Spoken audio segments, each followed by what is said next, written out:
Another day, another FPL vid. Jack, what are we going to talk about today? Josh, we've got a great video today for you viewers. We've got a lovely one today. I'm excited to talk about it. We're going to talk about 10 things that should go through your mind when you're about to make a transfer in FPL. So you're about to pull that trigger. You know the player you want, you know the player you want to get rid of, but pause a second because people are too trigger happy with these things. Take a look at this list. 10 things you should be thinking about before you pull that trigger. Um, I'm excited to talk about it, Josh. Yeah, nice little mental checklist. We made it easy for everyone, right? That's Exactly. Just look at this video once a week. Watch it once a it. week and go Done. through it, and you'll do well. So we got 10 things, Josh. We're going to go. We'll introduce them one at a time. What is the first thing that you should consider before you make a transfer? First one, Jack, kind of maybe negative. Is it better to roll, not make a transfer at all? Right. Do you want to save that transfer for a better day? Sure. Sure. So yeah, so before you do it, should you actually roll it and you'll get two transfers in next week, right? So can be it's tempting, isn't it? Because you could do so much with two transfers. But we did some research on this, didn't we, Josh? We did some actual research that to try and determine whether you should roll or not, didn't we? Yeah, and I think, I was quite surprised about this actually, but it basically says don't roll, Mm, almost never roll. And I think that surprised me massively because I was like, well, it gives you way more flexibility. What if you want to bring in a premium or do different things? But I think the reason why it was don't roll is, and it was even going further than that, saying taking hits isn't a bad thing. Like it's mm. making more than just your free transfer is actually a positive.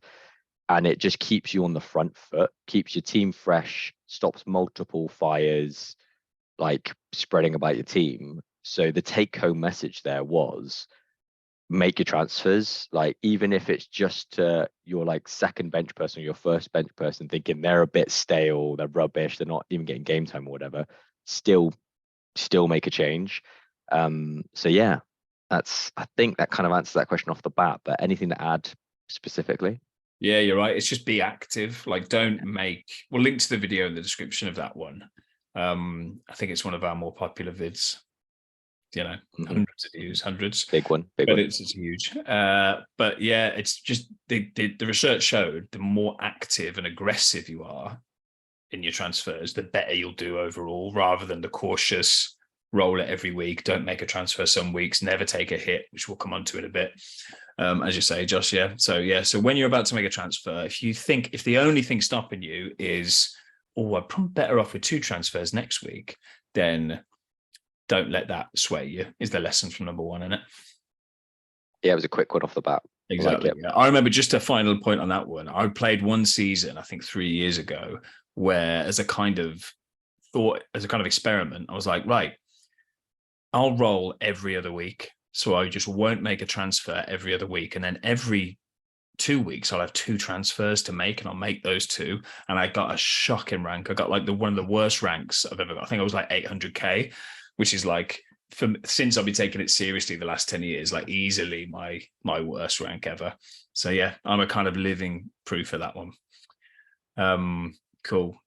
So the second thing to consider before you make a transfer is form. So it sounds obvious, but the team that they're on and the player that you're bringing in's form for the last maybe 3 to 5 game weeks. Would you say, Josh? Yeah, I think if you go any further away than that, that isn't recent form, is it? So that's what we want to work off of. And Mm, we've repeated this in a few of the discussions that we've had, but I still think it's important to keep like really drill at home is it's massively relevant for attacking players, obviously form. Even trumps, the fixtures thing. Like if you've got a player who's on red hot form, it almost doesn't matter who they're playing. Often it's worth taking the punt on them.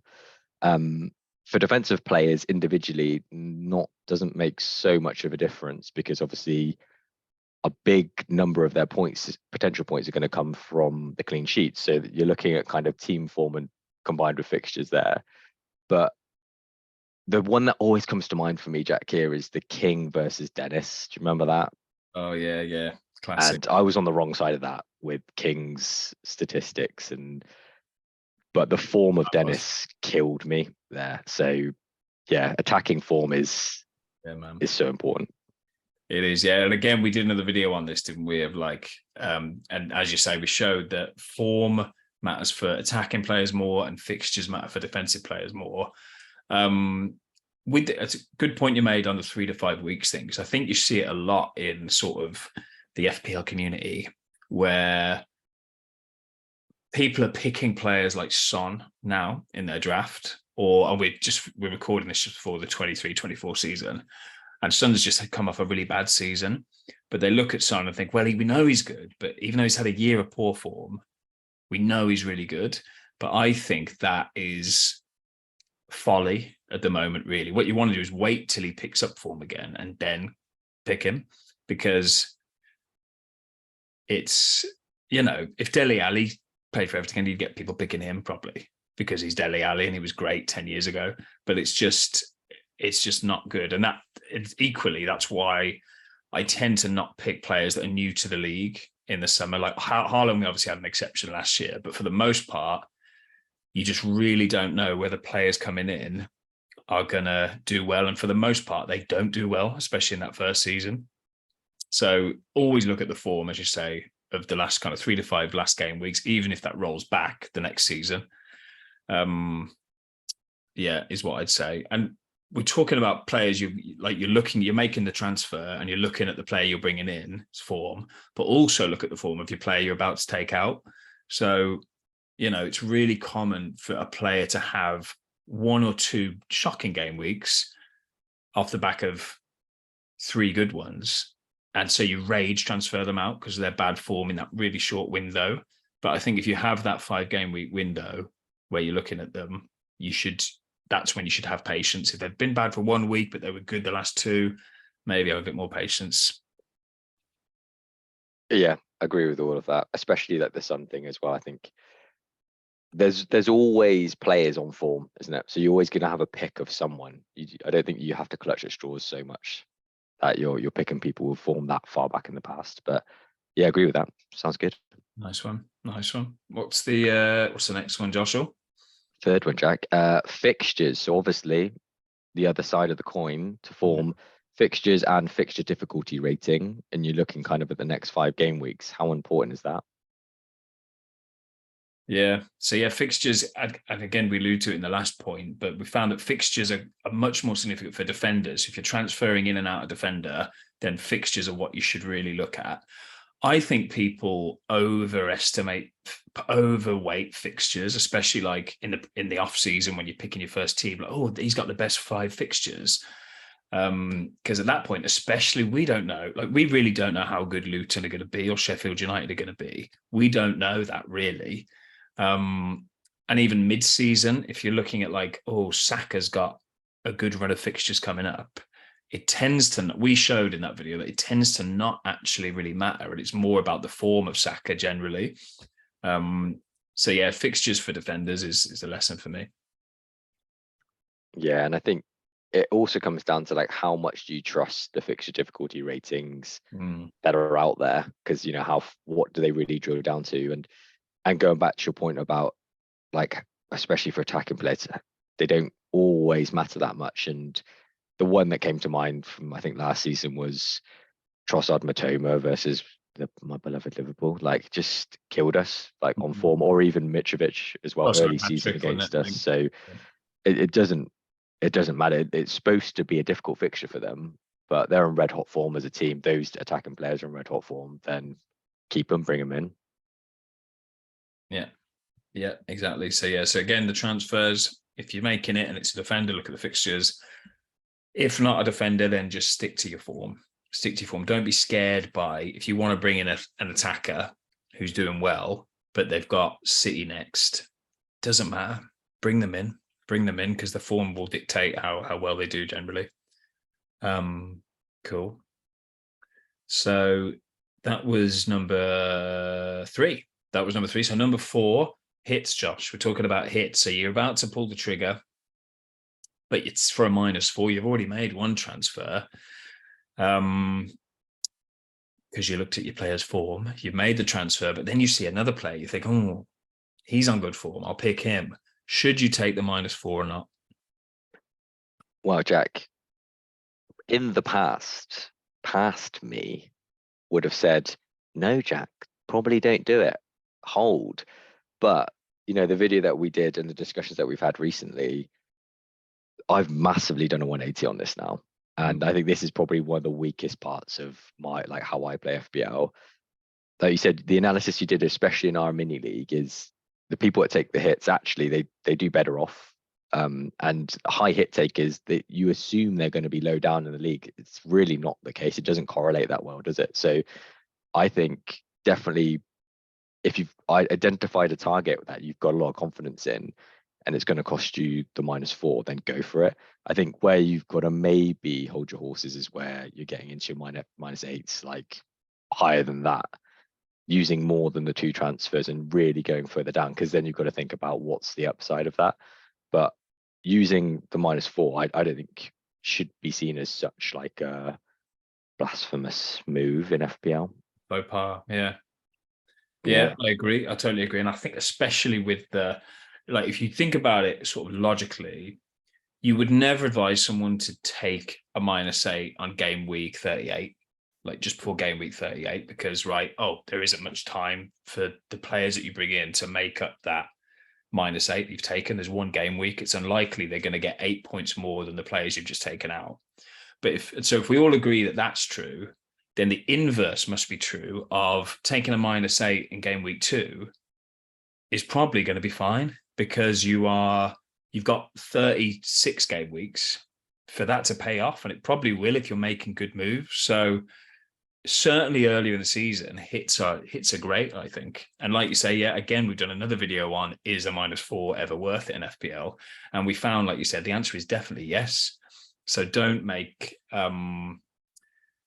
that put you off at all. And probably something we should have mentioned in the fixtures one is, if double game weeks are coming up, then go trigger happy with the hits for me. Big time. I love taking a hit on a double game week, and that is just the immediate next game week. So you've got the benefit of the double, but then also the subsequent weeks that it can pay off for that player. So yeah, I'm totally with you, Josh. Like it's doing that research with you made me realize the hits aren't bad at all. Yeah, back yourself.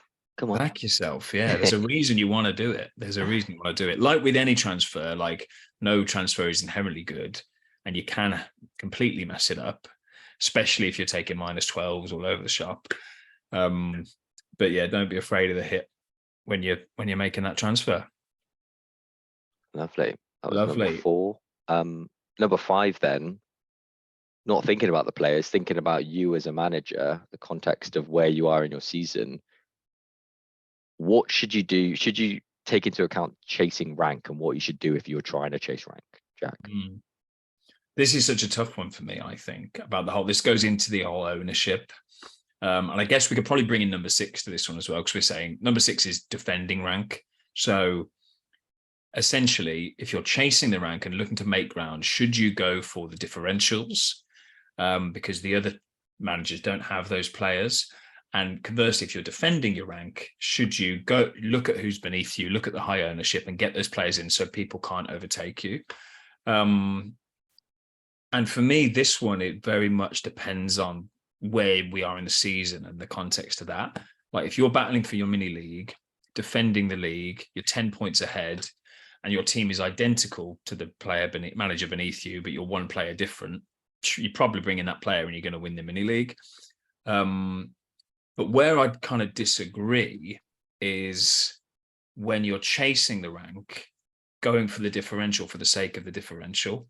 Like last season, I had a very good season in the end, but I didn't have Haaland for the first 9 game weeks because I stupidly got cocky and thought of that rule I mentioned earlier about foreign players won't do well, and everyone's got him, I'll be a genius and go differential. And I had a shocking start as because he got a hat-trick every week. And it wasn't until I brought Haaland in that I started, funnily enough, going up the ranks, even though his ownership was mad. So what I realized is that going differential for the sake of it isn't a good thing. Yeah. Yeah, and I think like you said, differential for the sake of differential is never good. But if you like the look of a player who just happens to be a differential, that's a different kind of fish Yeah. altogether. And I think tying into the answer to the last thing about hits, I think being aggressive is a good thing. I think whether you're defending rank or whether you're chasing rank, like it's that whole thing of being on the front foot.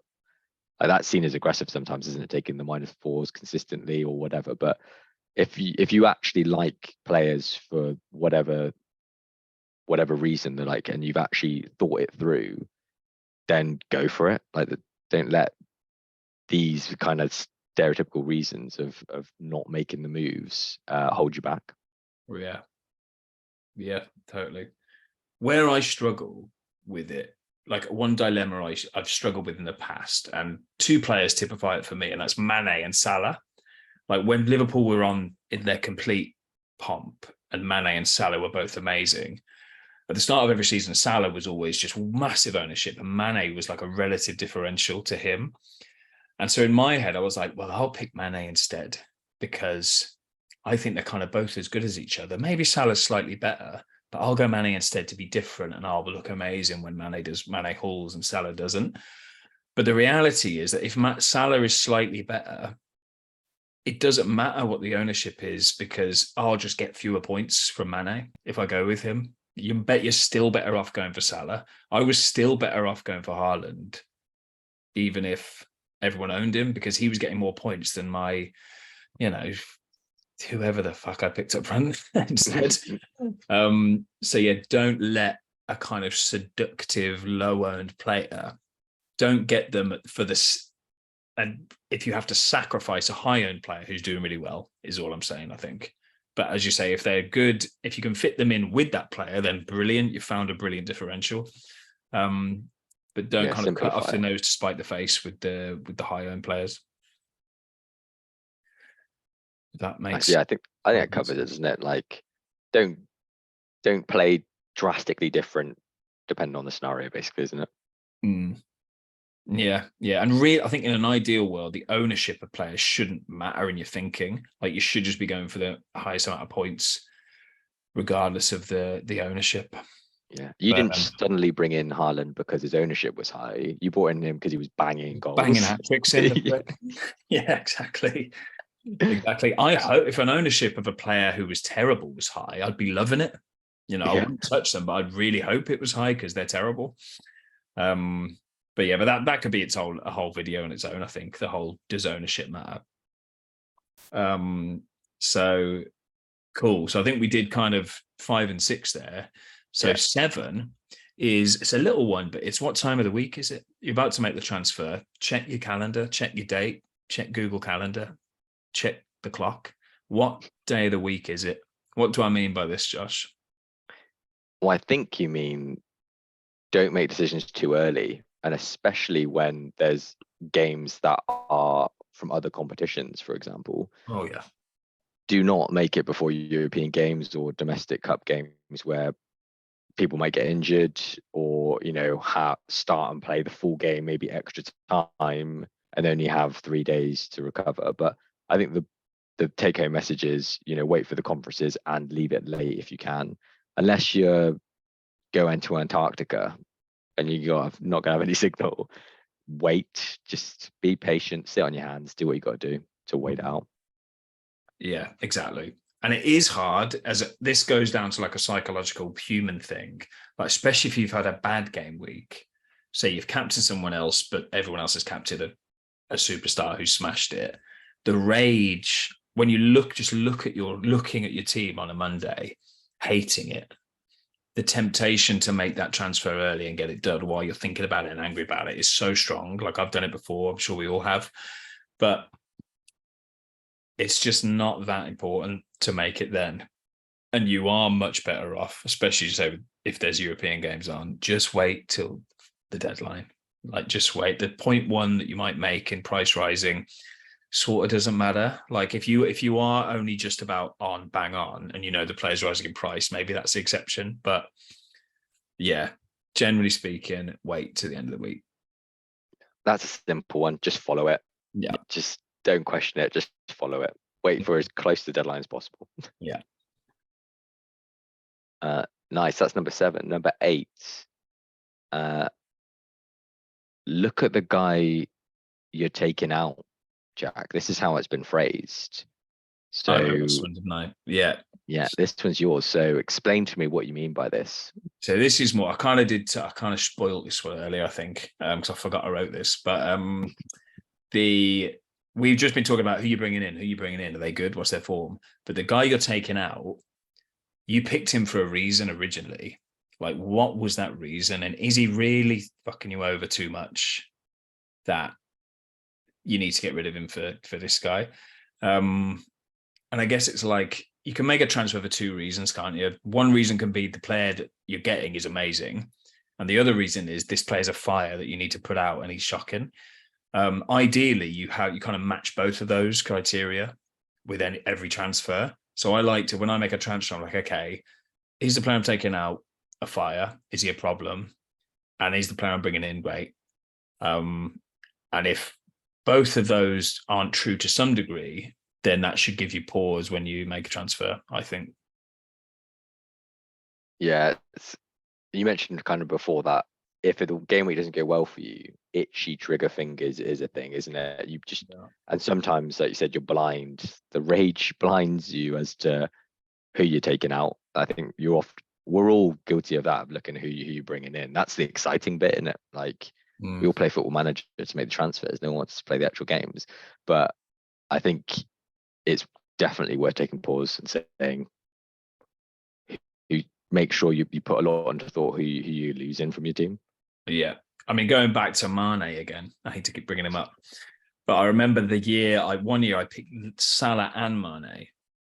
And I think it was the year after Bruno Fernandes had a stormer. And so I didn't go with Bruno. And I remember game week, I distinctly remember the pain of this. Bruno got a hat trick game week 1 and Mane blanked. So rage, Mane, you're out. Bruno, I got to get you. Game week after that, Mane gets a hat trick and Bruno blanks. I remember you doing that. So it was just that double rage. Typified of just, I brought Mane in for a reason and I should have had more faith. He wasn't a fire. Mane wasn't the fire. I just wanted the shiny Bruno. So yeah. So that's just look at the player you're bringing out, because there is no worse a feeling. I think there's no worse a feeling FPL than the guy you just brought out getting a hat trick. There's no worse. That's the worst one. Yeah, that is. Someone missing a penalty. That's bad. That's bad. But yeah, I think that's the worst one. Just watching the goals go in of the guy you just kicked out your team. Or both of 4 goals, even. Anything worse than 3 goals, 4 goals. 4 goals is bad. 4 goals is bad. I saw, as an aside, I saw someone say once that like the best feeling in FPL is the second goal that your captain scores, rather than like the third or the fourth, because just that second sweet, like the scoring the first goal, brilliant, they haven't blanked, but that second goal, they like double their tally. And you're just like, right, I've really nailed this now. And then anything on top of that is cream. So I completely agree with that. Like the brace from a captain is just the sweetest feeling. Perfection. Yeah. Anyway, what's the next one? Or did you want to say any more on that? Sorry. That was it. Happy with that. Perfection. Cool. Good. Number 9, Jack. Who are the other options at that same price? I like this one actually. I didn't think that this is your one again. Seems very obvious. Nice. Yeah, it seems obvious, but it kind of, yeah, you talk about this one, Josh. I did a lot of rambling on the last one. Well, I mean, yeah, I think there's always players at certain in price categories that everyone likes to talk about, and they're probably the playing for a big team as well, and they're the ones you'll maybe see if you're watching games as well. And I think we all think about the players that you see pass the eye test or whatever. They're the ones in the forefront of your mind. But, there are a lot of players out there. And I think like people for me that have slipped through the net, and people like Watkins, Jack, your beloved Villa, he's good, isn't he? He's bloody good. And he just never comes into my mind. I didn't think he was for a long time, but I do think he is now. Yeah. But what I mean is there's a lot of maybe less sexy players than the Mhm. ones that immediately come to your head, who are great value, and actually because they are not being thought of or talked about as much as the other ones, they're going to have better upside, you know. Yeah. Yeah, the sexiness of players is a funny one, isn't it? Like that immediately made me think of like pre-season 23 now. Everyone's jumping on Matoma, but no one's getting Solly March or Pascal Gross. But if you look at the stats from last year, they're both better than Matoma. But Matoma is the sexy, skillful one. And Solly March is Solly March, who we all know, but he is maybe a better pick, but he's not sexy. Don't know. Yeah. And then there's like Ferguson and Cisse as well, like Yeah. Brighton are awesome, Yeah. annoyingly so. But yeah, the thing I was going to say on the look at other options thing, it kind of ties in with the patience one that we said, or wait to the end of the week. Like so many times on a Monday, I've been dead set on the transfer I'm going to make. I'm like, yeah, I'm going to make this transfer to this one on Friday, 100% sure. If I was making it today, I'd pull the trigger now. And then by Friday, guarantee it's a different guy I'm bringing in. Like it's just someone I've had a week to kind of dwell on it, think about it, seen some news, let the previous game week kind of digest, the emotions gone. And actually you think, oh, actually, no, this one's a better one. So yeah, there's always another transfer you can make, isn't there? So the more time you give to self to ruminate on it, the better. And even the process of doing the exercise of comparing, if you're split between two, comparing them to like the third or fourth may actually prove to you which one who should be number one. Yeah, It may like that's validate your decision. that's a So good point. Yeah. all good. Very good. Very good point. We're on the last one, aren't we? Yeah, we are. We're on the last one. So yeah, last one is: do you have any other fires you need to put out, or any fires you need to put out, even if it's a more boring move? So explain this one to me, Josh. I assume you're thinking about, rather than bringing in the player that you like the look of that you don't have, maybe you should look at your team first and be like, my God, I need to get X player or the two players, whoever, who may be injured or suspension or terrible fixtures, terrible form, etc. So look at your own team first rather than the shop window player that you want to get. Exactly. Yeah. So going back to my Mane example, we've got to mention Mane in every point here. That in that Mane to Bruno example from a few years ago, Mane was not a fire. I didn't need to get rid of Mane, but I was so just narrow tunnel visioned on Bruno. He was the only way I could do it. But there was probably a shocking defender, or my striker had probably blanked. So there was probably a fire elsewhere in my team that I just ignored because of that. And not only would solving the fire would have been good to put out the fire, but I would have kept Mane and got the hat trick. So it can be like a kind of double win if you take a step back and look at the wider issues in your team. Yeah. I think as well, it's often not talked about, but it does tie into probably a lot of the points you mentioned before. Like getting rid of those fires as early as you can means that you can make the positive moves sooner than you want to make them. Because if you've got suddenly like one fire turns into two or three or whatever, then you have to make those boring moves out of necessity rather than being like, oh, this guy looks good and he's got great fixtures, great form, everything's perfect, but I can't make the move this week because of, X player suspended or whatever. Then you're gonna shoot yourself in the foot, basically. You kick yourself. It's thermodynamics, just fire spreads. Fire spread. Don't put it out; it will spread quickly. Triangle of fire. That's something, right? Going back to that season, I deliberately rolled every week. The fires were crazy, and because I was so set to the rule, I was like, right, this is a week I can't make a transfer. I'm looking at two fires, but I'm just not going to do anything because the rule is I can't make a transfer. It was insanity, really. So yeah, that's the good one. Do you want to just do a quick recap, Josh? Do a rundown of all 10. So number one, let's do it, Jack. Number one, I feel like I'm doing the chart. Is it better to roll a transfer? Statistically, no. Number two is consider team and player form. Number three, fixtures and fixture difficulty. Number 4 is hits. Consider that they're good or bad. Evaluate the benefit over 5 game weeks. That's what we're talking about. 5 and 6, they kind of go together. Chasing rank, defending rank. Consider that when you're taking risks or picking differentials, etc. Number 7, what time of the week is it, Jack? What time's the week? Wait for the deadline. Keep it simple. Number 8, look at the guy you're taking out. Is it Sadio Mane? If so, don't take him out. Although he's Saudi Arabia now, so don't worry about it. Number 9, who are the other options at the same price? Might be someone you're not considering. Number 10, fires. Put those fires out. Thermodynamics. Beautiful. Thanks so much, Josh. Great video. Thank you for watching. Please like and subscribe if you did like it. If you didn't, don't do either of those things. Yeah, if you didn't, please like and subscribe anyway. We appreciate it. Yeah. And let us know in the comments, have we missed any? What do you think of when you consider a transfer? And tell us your Sadio Mane stories. We want to hear them. We want to hear them, especially you, Jack. Please. I love a horror story. Make me feel better by telling me yours. All right. Thank you. Lovely. Cheers, Jack. Cheers, Josh. Bye-bye. Bye-bye.